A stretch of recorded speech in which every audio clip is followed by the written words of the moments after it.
Hello children. So today we are going to do the lesson on air. Okay, it's your subject is EVS 1 and let us go to the first slide children about air. Now air, you have the uses of air here now.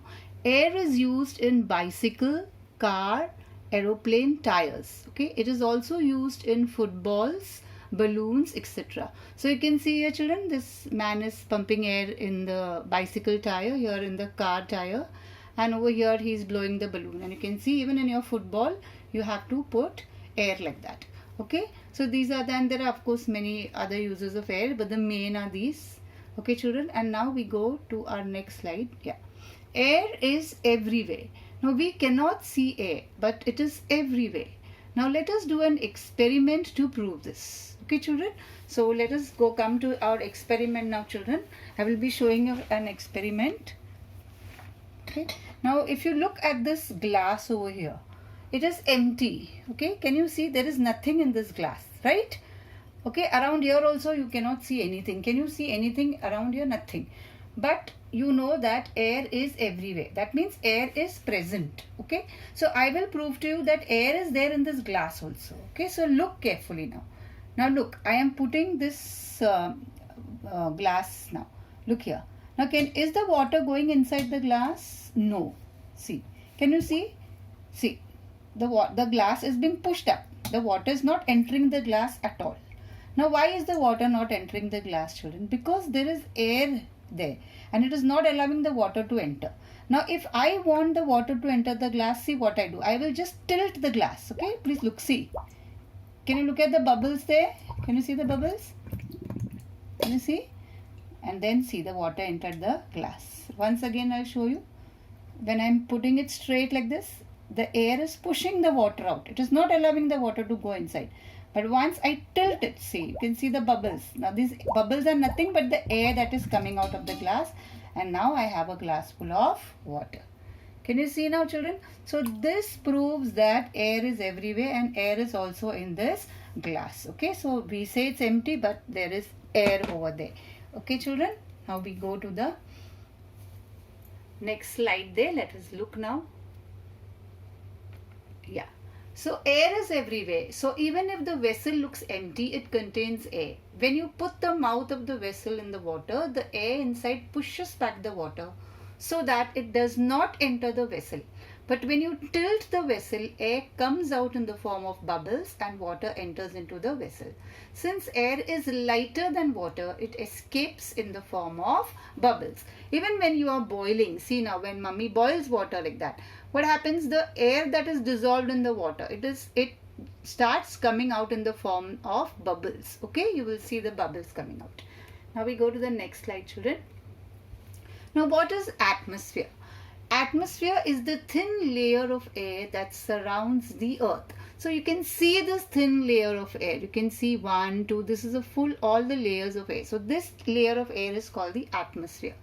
This layer is much, much thicker or denser close to the earth's surface. So here look children, this is close to the earth's surface. You can see it is dark, it is thicker over here, that a little, the blue is little more over here. Can you see? So here you can see it is much denser, much thicker. Okay, but as one goes further away from the surface, now this is the surface, now as you're coming away from the surface, it becomes thinner or rarer, so thinner and thinner. So we see that people who climb very high mountains carry oxygen cylinders because the air layer is very thin. Now I'll show you that here.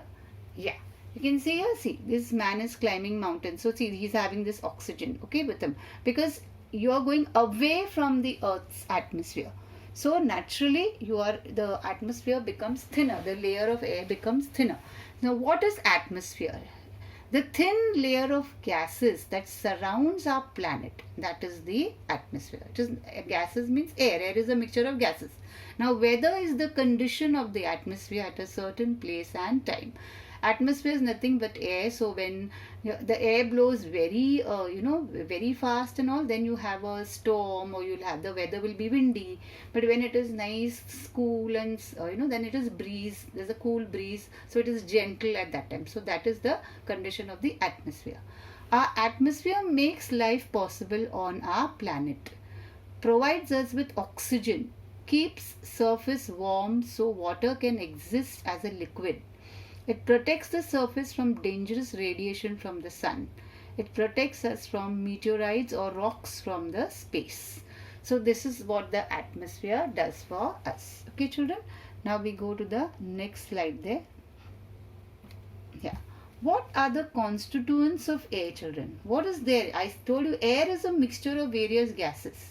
So oxygen is the gas which helps burning and what all living beings need to breathe. Let us do an experiment to prove that oxygen present in the air helps combustion. Combustion means nothing but burning. So you can see the candle burning here. Okay, here also it's burning. So what we mean by over here, constituents. Constituents means parts. So what are the various parts of air? How many different gases are there in that? So the main is oxygen, which we use to breathe and it helps burning. So let us do one experiment now, children, to show that oxygen is present in the air. Okay, because we can't see it, no? So let us see how.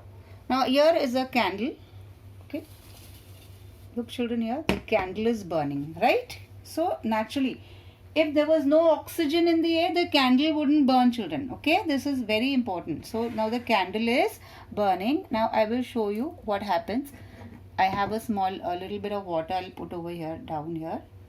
Okay, in this saucer. And now I will cover this with a glass. Understand? Now see what happens, children. Just look what happens. Huh? Carefully look. The candle goes off. Yes. And what happened? The water entered the glass. Did you see that? Not just the candle went off, the water also entered the glass. Can you see? You can see the green water there. Can you see, children? Can you see water has entered the glass? Okay. Now why did the candle go off, children? Because oxygen that was there inside got over. And so what happened when the oxygen got over, the place that was left by the oxygen, that place was occupied by the water. So that's how the water went into the glass and you can see that clearly, that green water inside. Have you understood, children? Yes. So that is what proves that there is oxygen present in the air. Okay. Let us see. Yeah. When the candle goes off, it proves that oxygen was used up. At the same time, water rushes into the glass to replace the space left empty by the oxygen. This clearly proves that oxygen is present in the air. Now, when you look at this diagram here, both, you will know how much oxygen is there in the air. See, 21% oxygen. If this is a 100% circle that we have done, here you have oxygen which is 21%. Okay, and there is just one small, only this much, 1% of different other gases, and 78% is nitrogen, the gas called nitrogen. Here also see, this whole part is nitrogen, 78%, just 21% is oxygen. Okay, and this 1% are other gases, inactive, and among them one is argon. They are inactive gases. Okay, now let's go to the next. Yeah, now what other gases are present in the air, children? Some other gases like carbon dioxide and water vapor. Now carbon dioxide gas you have not seen, but आप soda पीते हो, आप जो भी पीते हो, you drink aerated drinks ना, आप Pepsi and all, when you drink that, उसके अंदर जो गैस भरा होता है वो ही होता है carbon dioxide. Okay, so in the air we have carbon dioxide, water vapor. तो जो भी हम कपड़ा सुखाते हैं, पानी फेंकते हैं, उसका सबका क्या हो जाता है? Water vapor हो जाता है. It becomes into water vapor. So that is also present in the air. That's why we have clouds. Now when fuels like coal, petrol, diesel are burnt, their smoke or fumes pollute the air. तो जब हम when we use these all in our cars, in our buses, हमारे जो vehicles में हम use करते हैं, that time they form that bad smoke and it gets mixed with the air. Smoke will easily mix with the air because it is also a type of a gas, and then it pollutes the air. See this from the factories, the smoke coming out. Okay, children, so I hope you enjoyed the lesson and I hope you have understood the two experiments. So please look again carefully at the experiments. If you have not understood, you will understand, and read what I have given you. So tomorrow I will put for you the worksheet, children. So thank you and stay safe.